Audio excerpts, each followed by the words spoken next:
Hello everyone, in today's video I'm going to be sharing with you guys how to make that perfect style party yam porridge. Have you ever wondered why your own yam porridge tastes totally different from the one you eat at the party?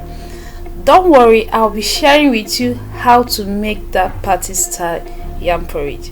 My name is Grace and you're welcome to my kitchen. I share my recipes here you will find generally very helpful and interesting.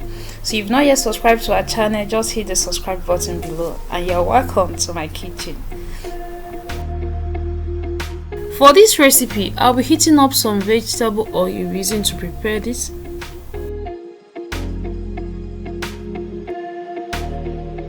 The oil is already hot, so I'll be adding in my red onion and I'll fry this for some few seconds in this oil.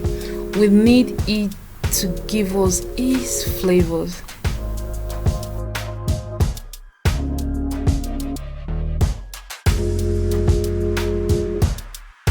The next thing I'll be adding is our tomato paste. I will fry it in this oil till that sour taste is gone.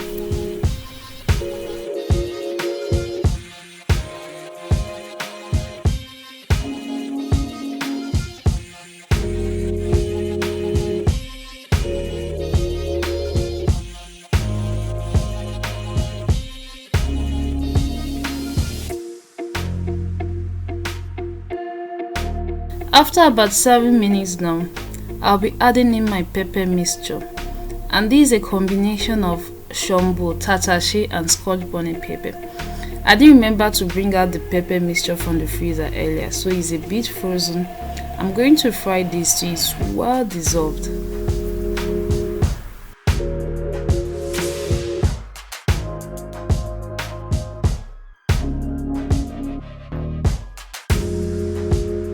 I'll go ahead now to season this sauce, so I'll be adding in paprika pepper. This will help to give it that very bright red color that we need. I added in my gave spice, this is my mixed spice, and I'll be adding in my powdered ginger and garlic. The next I'll be adding is my oregano, and I'm going to stir everything together properly.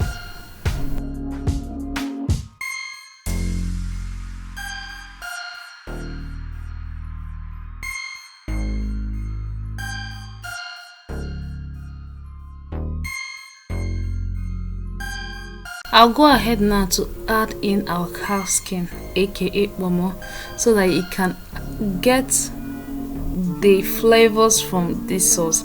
Stir it together and I'll go ahead now to add our yam. I've already washed and cut the yam, and I use white yam for this recipe. So I'll be adding enough water just to cover the yam, and I'm going to stir everything together before proceeding to add any other thing.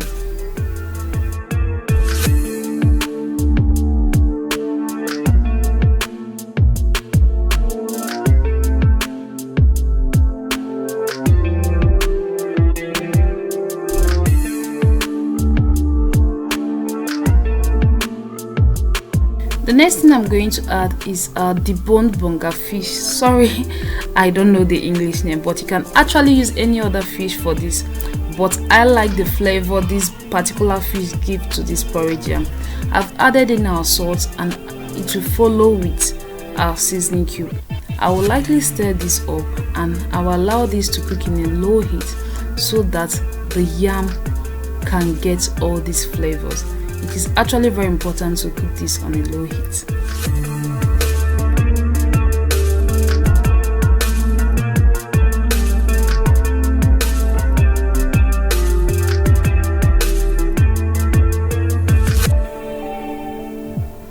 Our yam is well cooked and it has absorbed all these flavors. I'm going to match up few of our yams, and I added in our spring onion. I'll be stirring this together properly.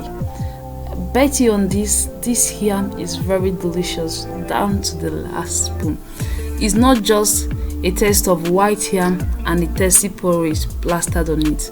This is actually very delicious. I don't know how to explain this, but I know you understand what I mean. This yam is very good and it's very delicious. This is the kind of yam you go to the party and you will be like, how do you make this yam? This your yam is different from the regular porridge yam we eat. So one thing to note about this is you don't just add plenty water when you start cooking the yam. It's better to just add little at a time. It will just help you to control the amount of water you add to your yam, so you don't get that watery yam that even the yam won't be able to hold the porridge together. Thank you guys for watching this video to this point. If you've not yet subscribed to our channel, don't forget to hit the subscribe button. I will see you guys in my next video. For now, bye bye.